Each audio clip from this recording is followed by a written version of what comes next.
Hi guys, today I have the easy to follow steps for this white and blue distressed chalk paint finish. Let me show you how to get it done with your piece of furniture. Whenever I am painting unfinished furniture, I start with Danish oil as the base coat. Danish oil soaks into wood, hardens it a little bit, and is a good primer, believe it or not, for chalk paint. So I like to use Danish oil as my base coat.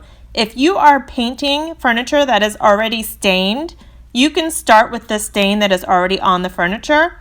You just want to make sure to give it a nice clean with something like TSP or some other degreaser. Sometimes with something that's not very oily, you can just use Dawn dish soap mixed with a little bit of warm water and you're good to go. So I let that Danish oil dry overnight, and then I was ready to apply 2 layers of white or off-white chalk paint. So you want to make sure that you let the layers of chalk paint dry in between. Follow the directions on whatever chalk paint you're using. If you need recommendations, I'll have them in the description below. So make sure that you cover the piece in 2 nice thick layers of chalk paint. Generally, I use a synthetic or a nylon brush for this. I don't use those expensive chalk paint brushes, but if you're comfortable with those, go ahead and use one of those.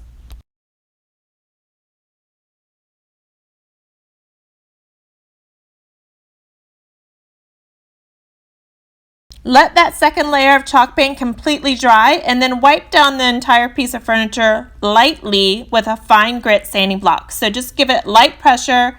That fine grit sanding block will remove any of the grit that can be left behind with chalk paint, and then wipe the table down to remove the dust.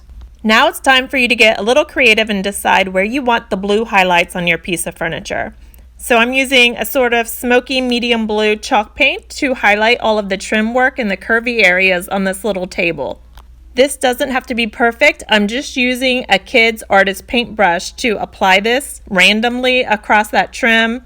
Again, this isn't perfection. This is all about putting it on pretty quickly.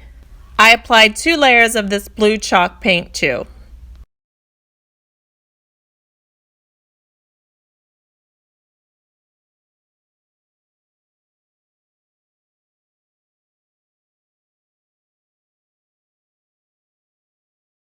After applying those 2 layers of the blue chalk paint, I let it dry, and then I moved on to 2 more layers of the first chalk paint, that white or off-white chalk paint that you used the first time.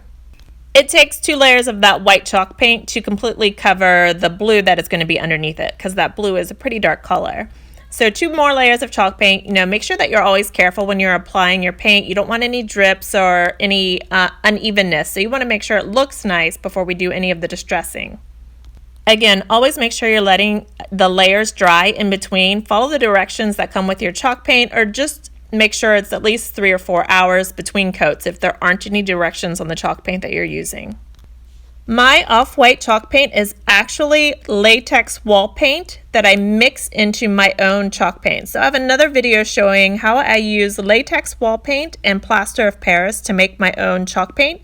That way I can get it in any color I like, and it's a lot cheaper than chalk paint generally. Okay, so now it is time to do the distressing on our piece of furniture here. So I like to use this tiny little sander that I have in my hand. Again, I'll put a link in the description below, but I like this tiny flat sander that lets me target exactly where I want to distress and keep it sort of in a small area. So I don't like the huge chunky distressing on something like this, but if you do, go for the bigger, chunkier distressing. It's all about what you like. I distressed the chalk paint on all of that raised area that I highlighted with the blue paint. So I just did light random distressing. Sometimes I wanted just the blue to show through. Sometimes I wanted the wood underneath all of the paint to show through. So it's all about finding your style and doing what you like. You can always go back and paint over if you hate it. This is one of those techniques that I think you have to try and practice and just get a feel for to figure out whether or not you like this look and whether or not you think you can do it. I also highlighted some of the harder corners and edges on the table that I did not highlight with the blue. So I just wanted to expose the wood in this part. Again, it's all about style and what you like, but I think that when the hard corners are exposed a little bit and you see that natural wood shining through, it makes it look really pretty.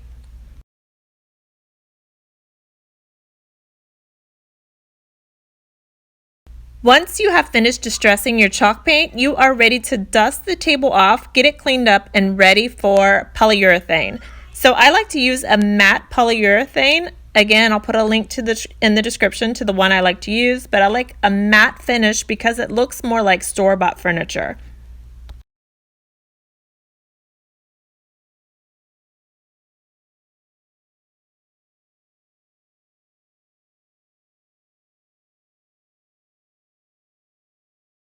I applied 3 coats of this matte polyurethane and I let it dry according to the directions on the polyurethane in between each coat. So that's going to make it harden faster and quicker if you follow the directions on the container. Okay guys, I love how this white and blue distressed chalk paint makeover turned out. I think this is one of my new favorites, but I have a lot of other furniture painting tutorials on my channel, so I'll put a link to those in the description below and up above, so check those out. And if you want to see more of my playroom makeover that you can see here, I'll put a link to that in the description below too.